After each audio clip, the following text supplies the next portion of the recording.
So streaming and smart TVs, hopefully you're in the right spot. What are we going to talk about today? So first thing, we're going to talk about what is cord cutting. So you may have heard that term before, maybe it's new to you, but we'll talk about what that means and if it's right for you. You may even be doing it without knowing it.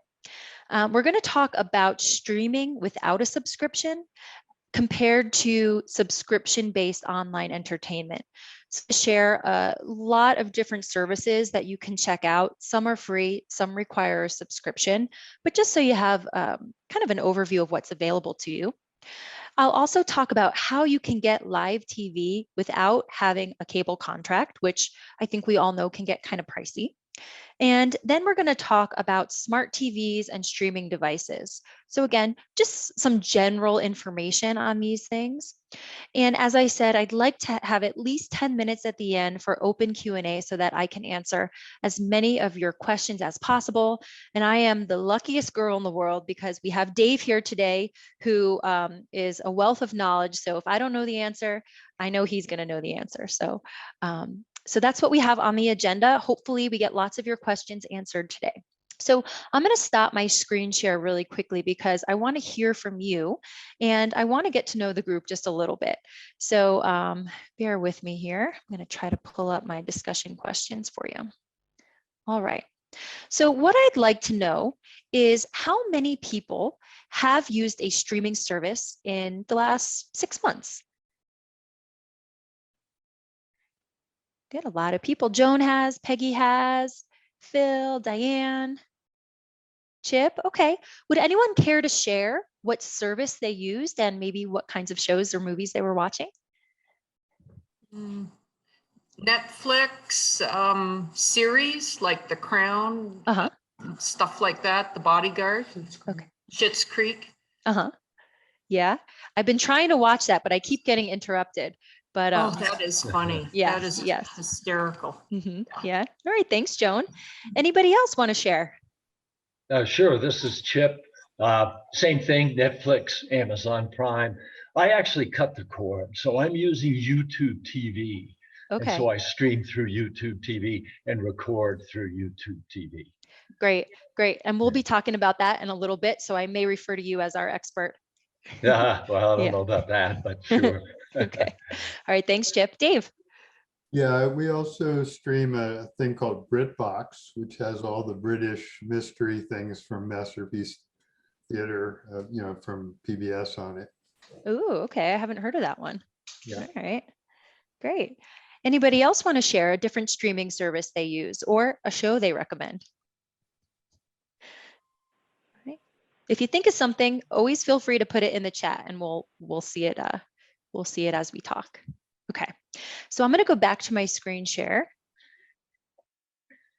And there we are. All right.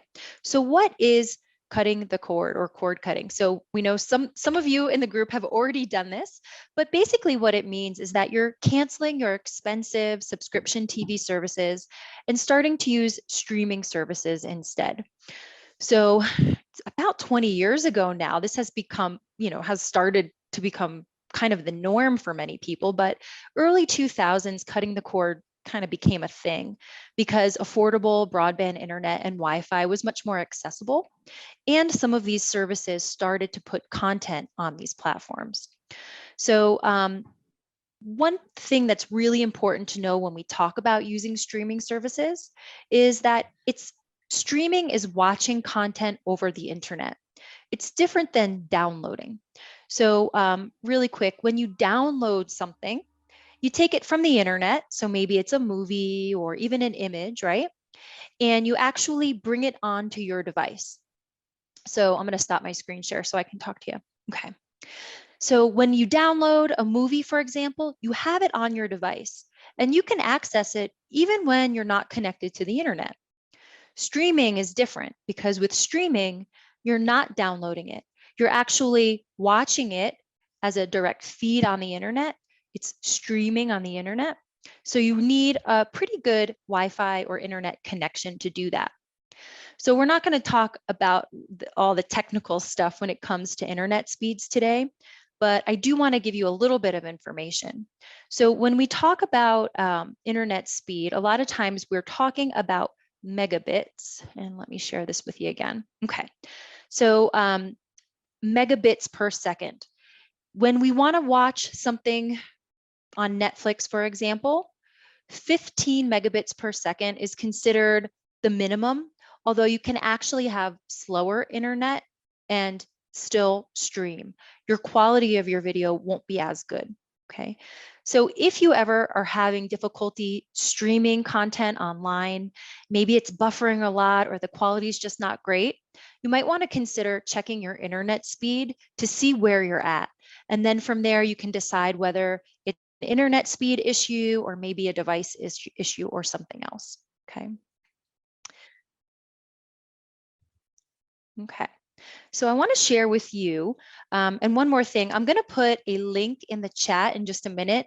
So if you'd like to learn a little bit more about internet speed requirements and for watching movies and streaming content, you can, this is a LifeWire article that may be helpful for you. And I'll put that in the chat in just a minute. So let's say you want to stream without a subscription. So subscription, basically it means that every month you're going to pay a certain dollar amount to have access to this streaming platform. Now, we're going to talk about those services in a minute, but it's important to know that there are options for free that you can access without having to pay a monthly subscription. So one free option is YouTube. So just your regular YouTube, you can use for watching concert footage, classic movies especially. I like to use YouTube for tutorials and things like that. But there are plenty of movies and television shows that you can access right there on YouTube for free. Now, I know, and Chip, I think it was Chip, right? Yeah, Chip mentioned YouTube actually has a subscription service that allows you to stream live TV too. That's different than this, but we'll talk about that in a minute, okay? So in addition to YouTube, we have a couple other things, and I want to show you some websites here. Many of our streaming or our like network TV shows like PBS, CBS, NBC, ABC, those channels, you can actually watch some of their shows for free on their websites. So I'm going to give you a quick example by showing you the PBS website. All right. So here's the PBS website. So you just go to pbs.org and it will bring you to a screen very similar to this. Now, a lot of these network channel or network websites will have the option up in their menu bar to look for shows. Okay, so on this site, I just hover over shows and it allows me to choose some of the popular shows. So let's say I'm interested in Nova. I will click on that. Okay. And now I can scroll down a little bit and see the different episodes. I can find out how long they are. I can even create a list of shows that I'd like to watch. So if I wanted to watch this meteor strike, I just click the play button on that image. And here it is. It's ready for me to play. Okay. So a lot of the other networks will offer at least some free content on their website. But, you know, if anyone has Peacock or, you know, some of these networks are getting their own streaming services that they want you to pay for. So you're not going to necessarily be able to access everything they have in real time. So just something to keep in mind. But there's plenty of options on the network website. So I encourage you to check it out. All right. So in addition to YouTube, let's see if I can find my slide. Yeah. So in addition to YouTube, we have something called Tubi. That's Tubi. And I'm going to show that website for you. So if you go to tubitv.com, this is another popular site. This started, I think, about 6 or 7 years ago. And you don't have to have a subscription. There's tons and tons of free movie and TV on the website. Once you go to the website, you can click in the search bar and see what they have. You can watch it pretty much right away, just within seconds. The only catch is that you do have to watch an advertisement, which is how they can make all this stuff free for you. So if you're not opposed to watching an ad before your TV show or movie, Tubi TV might be a really good option for you. Okay. So I want to test this out really quick. Does anybody have maybe a movie or a TV show that they would like to see if it's on the Tubi catalog? Feel free to shout it out, or you can even just write it in the chat. Joan. The Flight Attendant. The Flight Attendant. Okay. Yeah. So let's test this. Actually, We didn't practice this beforehand. I think it's a series. It's a TV show, right? Yeah. Okay. Yeah. We can try it. I'm not sure if they'd have it on there because it's pretty new, right? Okay, so forget that. Try we'll find out. Okay. All right. Anybody else have maybe a classic movie that you like, or something that you'd like to watch again? What's a class? We were looking for a movie the other day. How about Casablanca? Great suggestion. All right, there we go. So I'm going to go back to the Tubi website.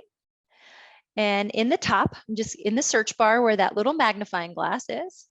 I'm going to write, oops, Casablanca. Okay, so wrote that in here. Well, we got some results, but I'm not seeing the Casablanca that we'd be looking for. Okay, so we didn't have success on that one, but that's okay. Let's try, I don't know. How about Forrest, which I'm probably spelling wrong, Forrest Gump?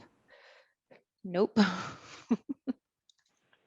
How about Thelma and Louise? Still spelled it wrong. I'm pretty sure I got Tale of Two Cities on there, the oldie. Ah, okay. Thelma and Louise. Now we got some success here. Okay. So I put it in the search bar and I can see that I got a couple hits, right? So my first one shows me the image. It tells me the title, the year, how long it runs. It also has the same, it has an option in Spanish as well. So let's say I want to watch this. I'm going to click on the picture. And really within a second, oops, my movie starts. So I will have to watch an advertisement throughout, but you can see how quick and easy it is without a subscription to get started watching something. I wouldn't have your heart set on anything because obviously it doesn't have every single movie or TV show, but it does have a pretty extensive catalog. So I encourage you to check that out. One thing I want to note too is that at the end of our session, I'm going to give Phil a list of links and resources. So if you're not catching all the websites we hit today, don't worry about it. He's going to email that out to you or send that to you. So you have not only the handout for today, but you have the links to all the websites that we're talking about too. Okay. All right.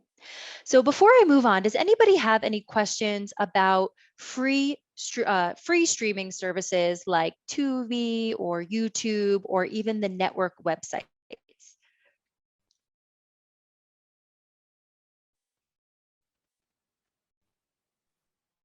All right. Yeah, Peggy. If I get rid of DirecTV, which would save me $100 a month, I think. How do I connect to what cable would I use instead of DirecTV? They make it sound like you have to keep them because otherwise your TV won't work, you know? Yeah, so that's a really great question because for all of these services that we're talking about, all you need is an internet connection. So for example, where I am, I have to use Xfinity. And so I pay, let's say it's $50 a month for my internet. And I then have subscriptions to some of these streaming services that we're talking about. But altogether, it's less than $100, and I have more TV and movies than I could ever watch. but I don't have cable anymore. All I need is an internet service. So a lot of times those things are bundled up together. So it seems that you have to have all of them. But what we're talking about here is all it requires is an internet connection at your home. You don't need cable. Okay.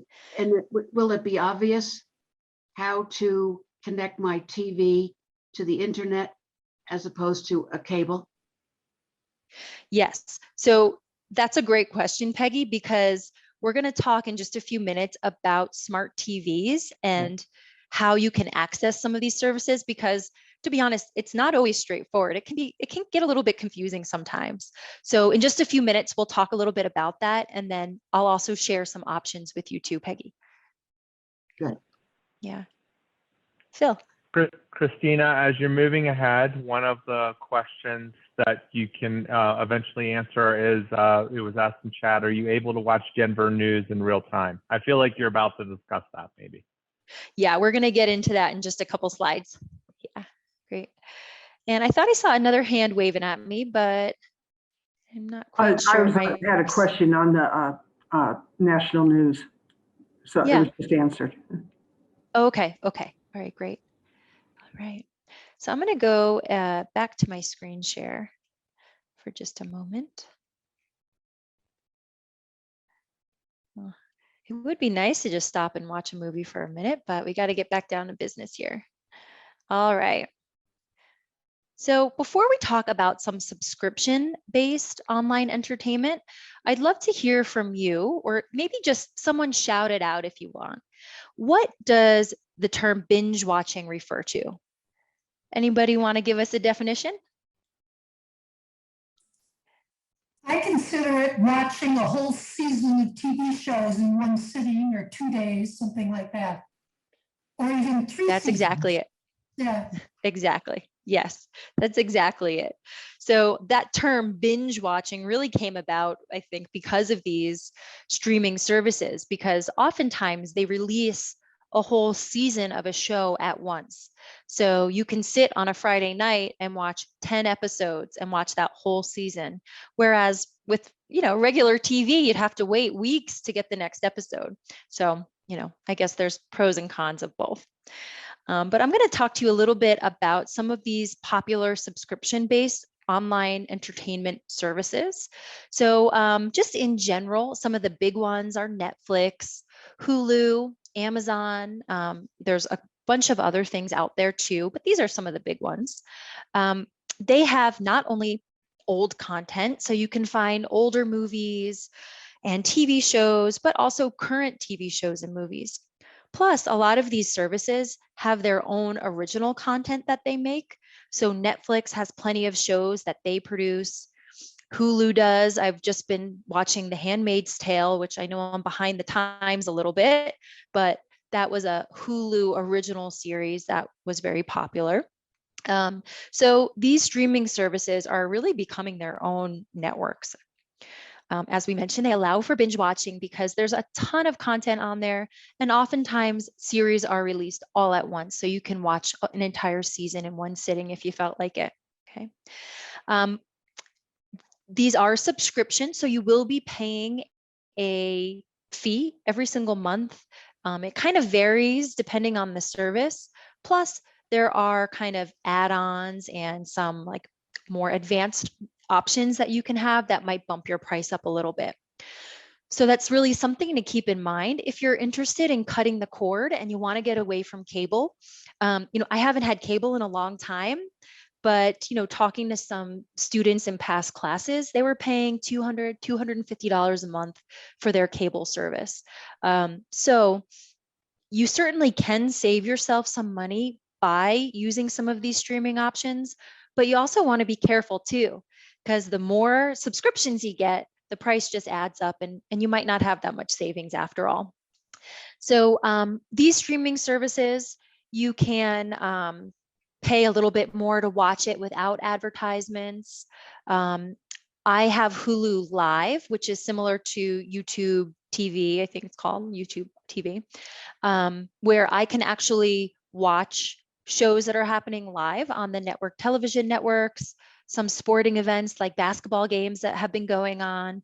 I'm able to watch them live streaming on my Hulu without paying for a regular cable subscription. Okay. One thing to keep in mind as far as local news, sometimes those live streaming options are not going to give you a lot of those local channels. And we'll talk about a couple options for that in just a minute.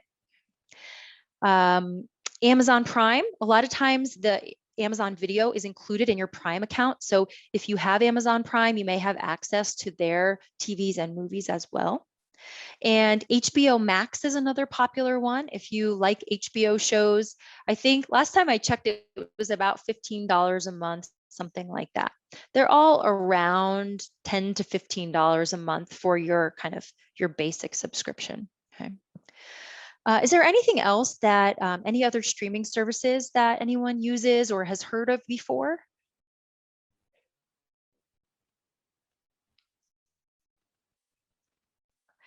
I know someone put, so we got, is Peacock? I'm sorry. Peacock? Yeah, so Peacock is kind of NBC's streaming service. And I just started using that because when I started a new service here, it kind of came free for the year. And so, yeah, so yeah, I'm kind of getting used to use it really, but yes, it's considered a streaming service. Okay. Yeah. Disney Plus is another popular one. Yep, Chip. Yep. How about Canopy? Are you familiar with Canopy?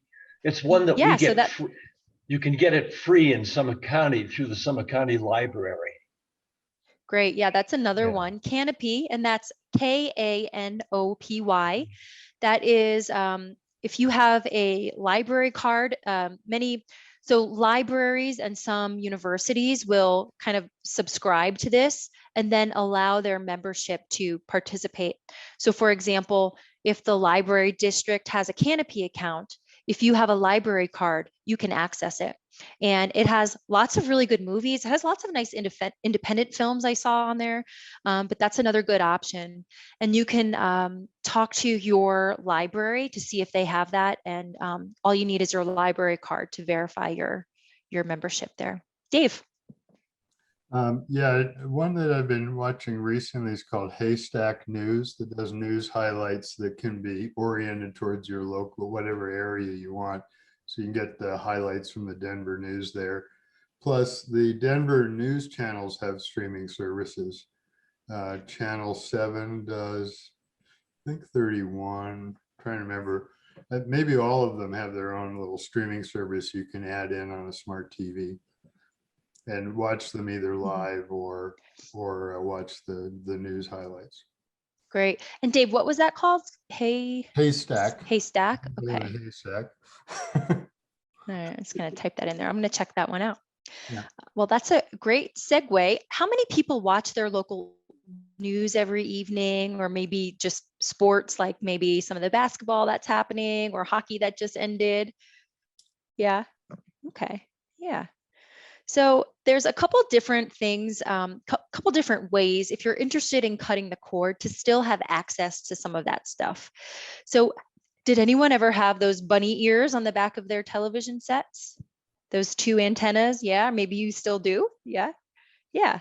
So what they have now is called an HD antenna. And it's the same thing as those rabbit ears, but it allows you to get a little bit higher quality. And I would say a good one is probably about $40 or so. Of course, you could spend more or less. They can be a little bit finicky, but if you get it in the right position, you can access some of those local channels. So you can maybe get ABC, NBC, Fox, PBS. So, you know, when I was just using streaming services, I had an HD antenna so that I could still watch Jeopardy and Wheel of Fortune because that's very important. But I could then also watch my local news in the mornings or evenings. So that is an option. You could just go to, you know, order it on Amazon or go to Best Buy or something and pick up one of these HD antennas. And that could allow you to still access some of those local channels. Okay. couple things to keep in mind. Depending, as I mentioned, they can be a little finicky as far as placement goes. So I would have to kind of play around to see with where I needed to put it so that it had the best reception. If it was a really windy day or cloudy day, sometimes I didn't get a great connection to some of those local channels. So if you're expecting very clear, uninterrupted service through those, it's not always 100%, but you know, it certainly does the trick for the most part. Okay. Okay. There are other options too, like Sling TV is another option that a lot of people use. I personally didn't love it so much, but you can get some sports channels. So if you're a sports fan, Sling TV is a good option for you. And it can allow you to add different channels to your subscription so that you can get, let's say, the CNN channel, TBS, ESPN, or History Channel. So you can kind of pick and choose. Keep in mind, the more you pick, the higher your price will be. So you want to keep that in mind as well. All right. And Georgette used Lowcast, DVR, Lowcast. I'm not sure. I'm not familiar with that. I'd have to look it up. Does anyone, or Georgette, do you want to talk a little bit about your comment in the chat? So when DirecTV lost NBC for a while, they gave us Lowcast, and Okay. it was free, and we were able to look at NBC through that. And then I saw in Consumer Reports they also have that as well as an option. Okay. Okay. Right. Yeah. And Tom, Roku, we're going to be talking about that in just a second. So thanks for that question. All right. All right. So let's get into, I'm going to share my screen one more time for you. And let's talk a little bit about actually, I want to mention one thing before we move forward. I mentioned Sling TV, but a couple people have mentioned in the chat YouTube TV and Hulu Live. Those are very similar services where you can actually get not only the streaming aspect of it, as far as the movies and older TV shows, but you can also stream live TV. So you can watch something that's airing right now. DirecTV Now, I don't have much experience with that, but if anyone does, please feel free to share your thoughts on that. Let's see. Great. Phil just put a comment in here, so I'm just going to check that out. Yeah, so that's another good point too. A lot of times when you have an AT&T wireless plan or even Verizon or different services, they may include some of these subscription services at no cost for a period of time.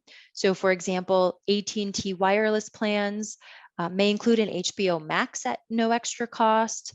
So yeah, so it might be worth giving them a call to see if there are any promotions that you can access. Yeah, thanks, Phil. Okay. And one thing here, costs can add up. So just because you're not on a contract with your cable company and there's no surprise fees and things like that, you do want to make sure that you're keeping track of the subscription services that you use because they can add up pretty quickly. Okay. So the next part of this, we're going to talk about smart TVs and streaming devices. So before I get to my slide, I'd love to hear from you. Does anybody want to give us a definition of a smart TV?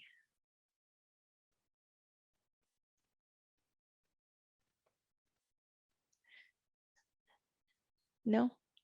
You can also put it in the chat if you're feeling a little shy. A smart TV has apps and also is connected to the internet. Great.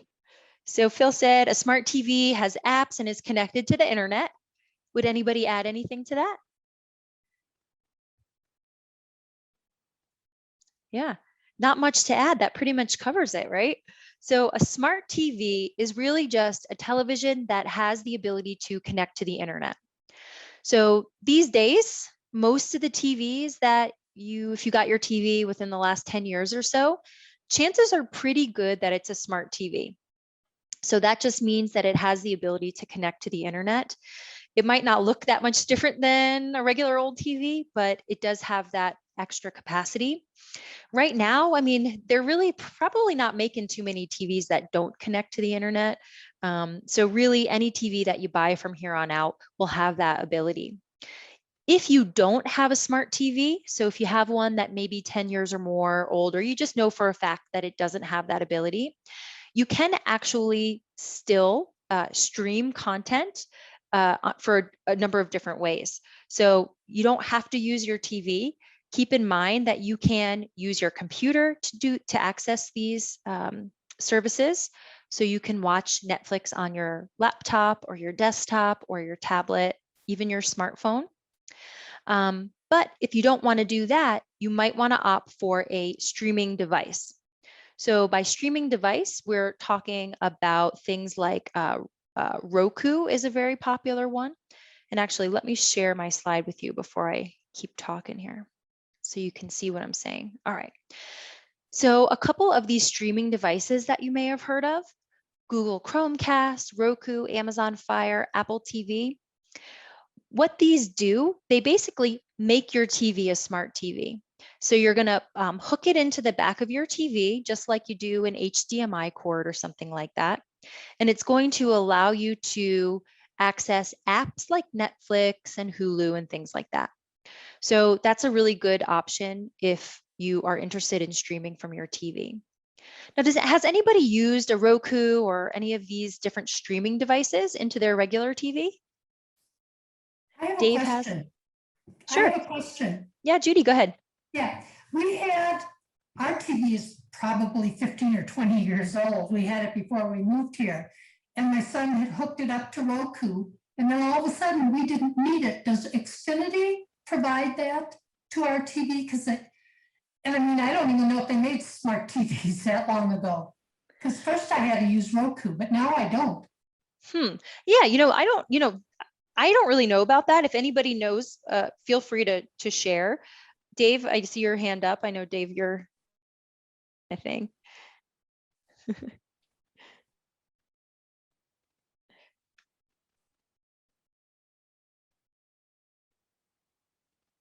Let's see. There he goes.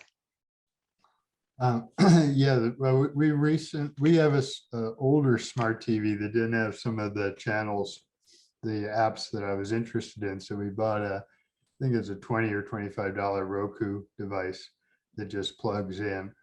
And it's just in that case, you can get a subscription to Roku, but you don't need one in order to use apps. Okay, because he took out our, I can't talk. No, he took out our Roku, and I keep getting new things on my TV, and I don't know where they're coming from unless Xfinity is providing them. Well, Xfinity, the Comcast has an apps feature if you have like X1 Xfinity. Yes. That has apps, and they do have Netflix and a whole bunch of things, and they may be adding things to the apps. Okay, because I have the X1 then, so yeah, that must be why I'm getting them. Yeah. Okay, thanks.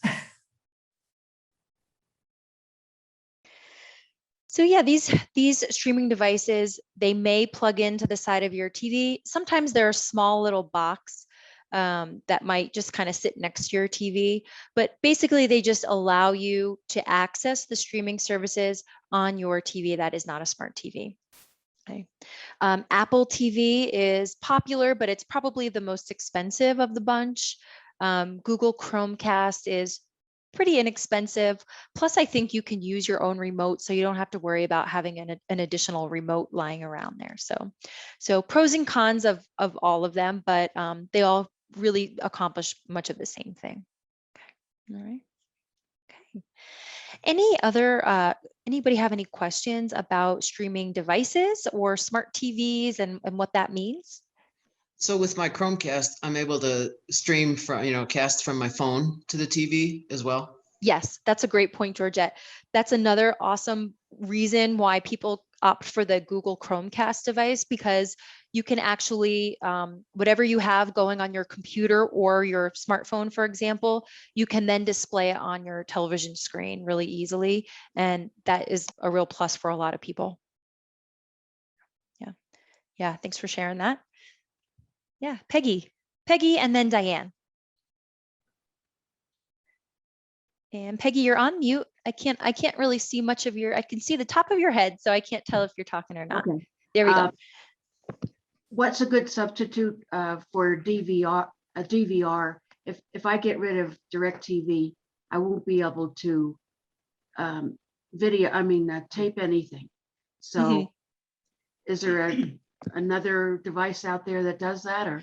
Yeah, and I'd love to offer this question to the group because I don't personally know, but do some of these, like maybe YouTube TV and some of these other live streaming devices, they allow you to record content, I believe.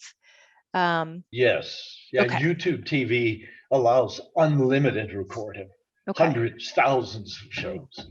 Okay. Yeah. You can record virtually anything that they offer. Okay, great. So yeah, Peggy, I think some of these streaming services will allow you to record just like a DVR kind of feature, but you'd want to check the fine print and make sure, find out what subscription level you need, because I'm sure that for the most basic subscription, you may not have access to that feature. And then also finding out how much content they would allow you to record to. Okay. Yeah. One more thing. Yes. With my DVR, I love being able to rewind, and pause and all that. So do you need to buy a DVR then if the cable company owns it? Oh, I don't know. I don't think, I wouldn't think so, but The streaming services, they'll have rewind options. yeah. The thing about DVRs is very often, since the streaming is on demand, you may not need a DVR, right? If you want to watch the movie whenever you want, you just watch the movie whenever you want. Right. You don't have to record it off of a broadcast. Mhm. But for something like a sporting event, you might be able to find it after the event on YouTube or something. But yeah, like for most streaming services, on your remote for the streaming service, they'll have a rewind and a pause and a fast forward, all that kind of stuff. Mhm. Yeah. So people don't use DVRs as much because the whole idea is you're getting it when you want it anyway. Yeah. Thanks, Dave.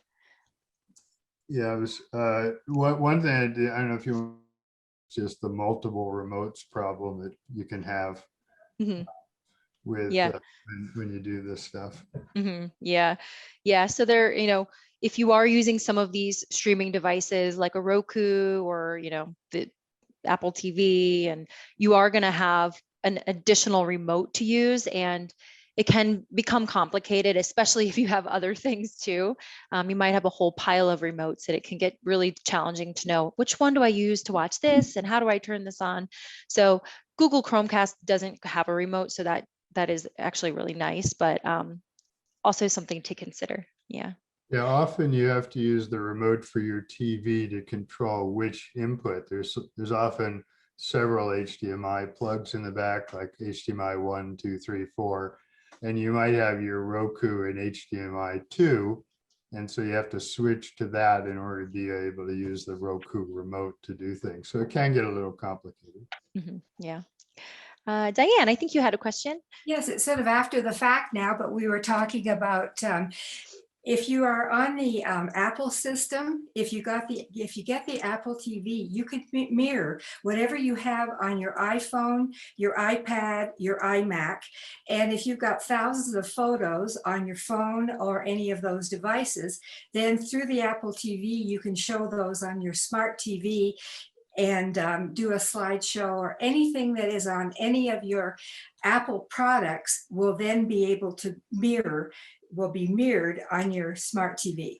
I just wanted to add that. Yeah, thanks, Dan. That's a great point too. Yeah, Google does that as well. Yeah, well, there's two different mirroring services, one for Google and one for Apple. The Apple one's called AirPlay, and some TVs do that. Obviously, the Apple TV box does, but also the Roku TV box does AirPlay. So you just have to, depending on whether you're in the Android world or the Apple world, then you just want to make sure it has the right kind of screen mirroring.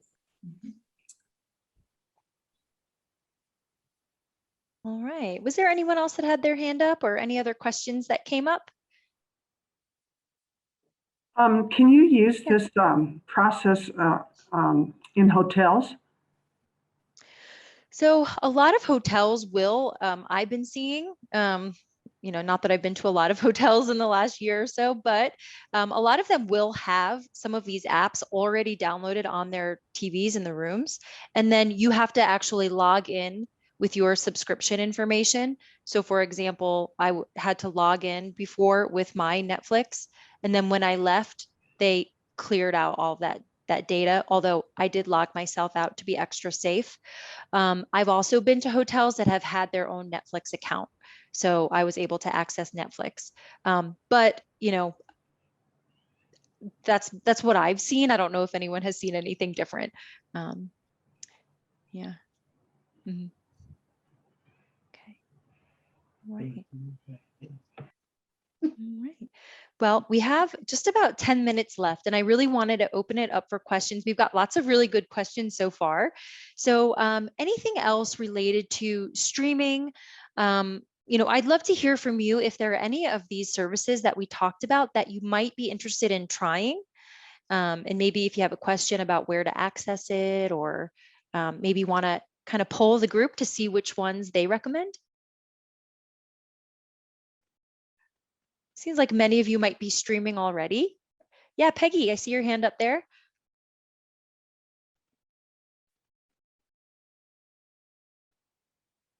And Peggy, I'll just have you unmute yourself. I had asked you, how do you cut the cable, so to speak, and then connect to the internet and bypass the DirecTV? Once I take the cable out, it seems like I'm not going to have a television at all. Mm-hmm. Unless I connect the TV to something, to the internet, obviously. But how do I do that? Is that depending on what company I go with? Yeah, so do you, so Peggy, you have internet at home? Yes. Okay. So, and do you know if you have a smart TV at home? I do. Okay. So you're in good shape then.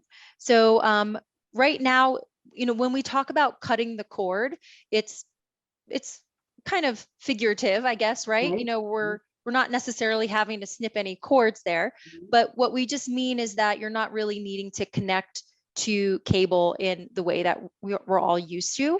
So if you have a smart TV and you have an internet connection, all you do is make sure that your TV is connected to your internet network, and then make sure that you have the apps that you want. So let's say you want Netflix, making sure that that app is downloaded on your smart TV.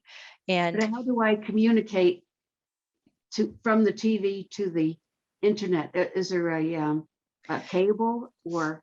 Yep. So your TV will have, and without knowing your TV, it's kind of hard to say, but usually you can go to settings or something like that on your television, and it may say something like network connections or maybe Wi-Fi, something like that.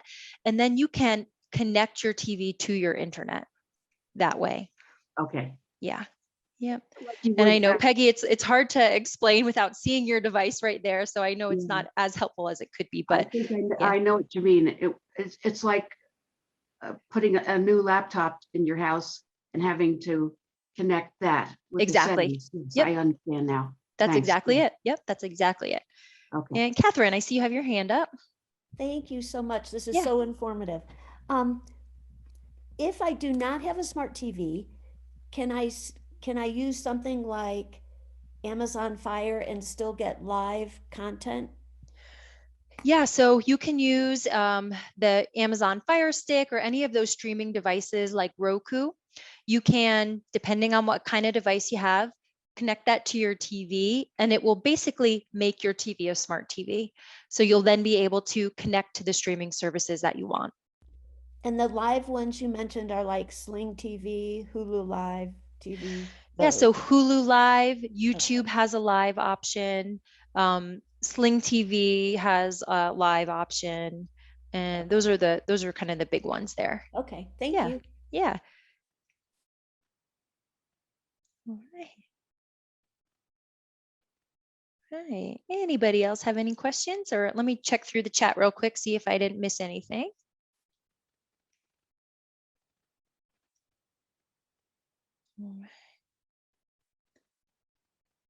Okay. All right. And Phil did put in the chat some information about Canopy. So there's, I encourage you to check that out because I've heard a lot of good things about that service. And again, that's Kanopy.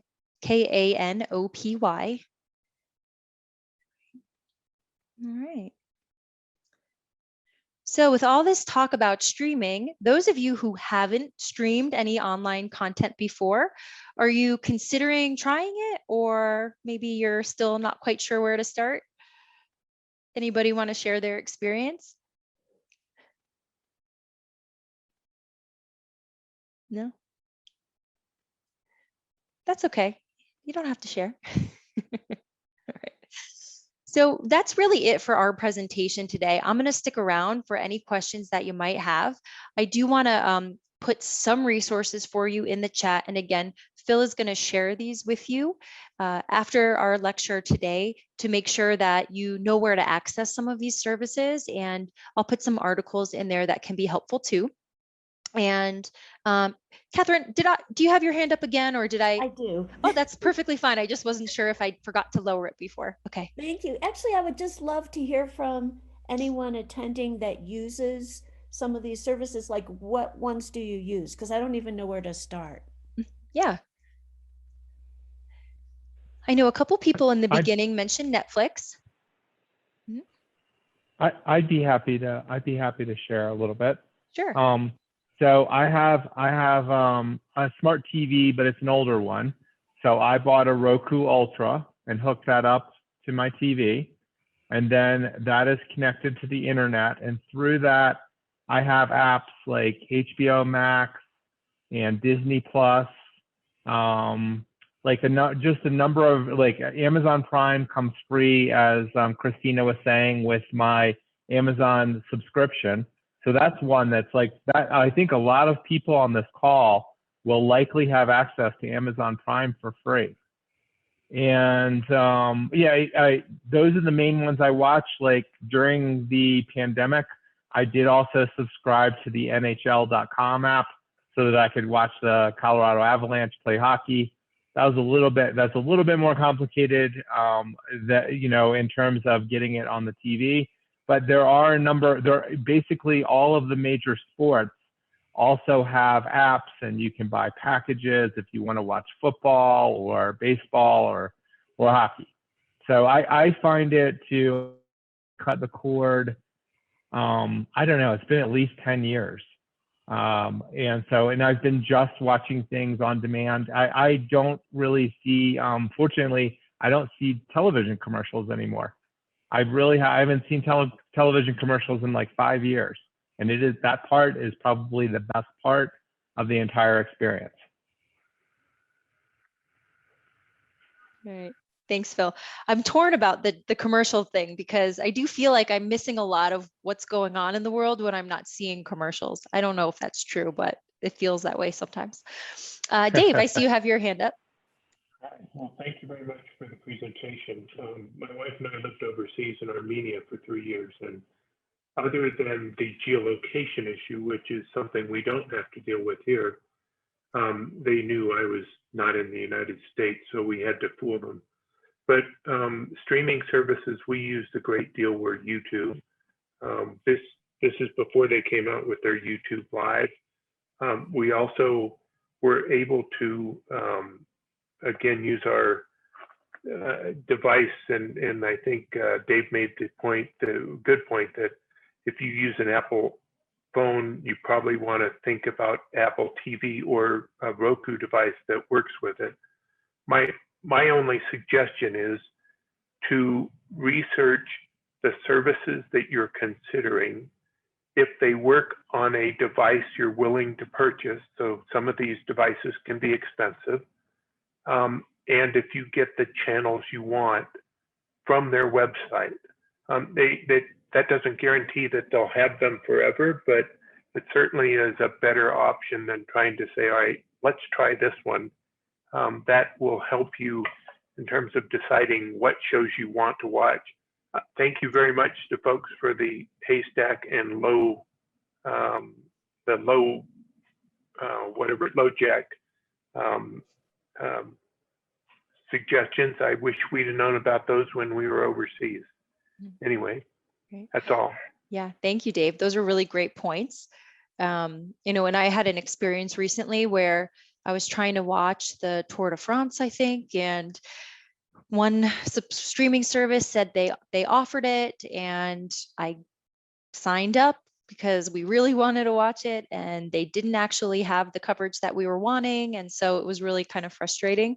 And had I done a little bit more research, I probably could have found out that I wouldn't be able to access it. So just keep that in mind. Just because it says live TV and you'll have access to everything doesn't mean you'll actually have access to everything you could want to watch. So I don't know how to put a little hand up, but I have a question. Do you know anybody that's going to be streaming the Olympics coming up next week? Yeah, so I that's a great question, and I do have that Peacock now. I have like a trial for a year that came with, just as Phil was mentioning, it kind of came as a freebie. Yeah. And I'm assuming it's going to be on there because that is the NBC streaming network, but I haven't looked into it yet. Okay. So that's something that, yeah, that's I'll check it certainly out. something to look into. Yeah. Okay, thank you. All right. Okay. So I did put in the chat, if you have access to it, I put a handout in there, and it just highlights some of the main points of what we talked about today. I also put a link in there that will just give you just an article about internet speeds and streaming, just kind of an FYI. But I'll also put a few more things in that message to Phil that he'll share with you. So on that note, any other final questions? Does anybody want to wrap us up today with a streaming or smart TV question? No, you already had tons of good questions. Peggy, I see you waving at me, so let's just unmute yourself and there we go. One last thing is for anyone who's never tried Netflix or Amazon Prime or any of those, there's a lot of free, they give you a free month to try it or a free week. Lots of them do that. Mm-hmm. So the thing you have to remember is that before that week is up or the month is up, cancel it, and they'll still let you go the whole month, but they won't charge you at the end if you forget to cancel it. They're hoping you'll forget, I think. And yeah, they can get you for $10 for getting nothing, Yeah. So yeah. that's something I learned the hard way. Yes, I think I've been in that same boat. And Tom, we'll go to you. The comment about commercials, if you don't sign up for an account with Roku and you use the free provide, you do see commercials. Mm-hmm. And CBS All Access, if you don't sign up for that, you see commercials, but they are short. You can't skip them though. And the interesting part is if you're watching a 10-year-old series of TV shows, you get modern commercials, not the original ones from 10 years ago. So they've got you locked into current commercials, even with mm-hmm. old series. Mm-hmm. Okay. All right. Thank you, Tom. All right. Well, we're all done for today. I'm happy to stick around for a little bit if anybody just had a question that has come up, but otherwise, thank you for joining us. We had a nice big group today, and I hope to see you in one of our Senior Planet lectures in the future. Enjoy the weekend, everybody. Thanks a lot. Yeah. Thank you. Thanks, Dave. Yep, And Phil. Thank you both. Thank you Thanks for your so great much. We really questions. appreciate it. Great. Yeah. I'm going to Thank you. go ahead.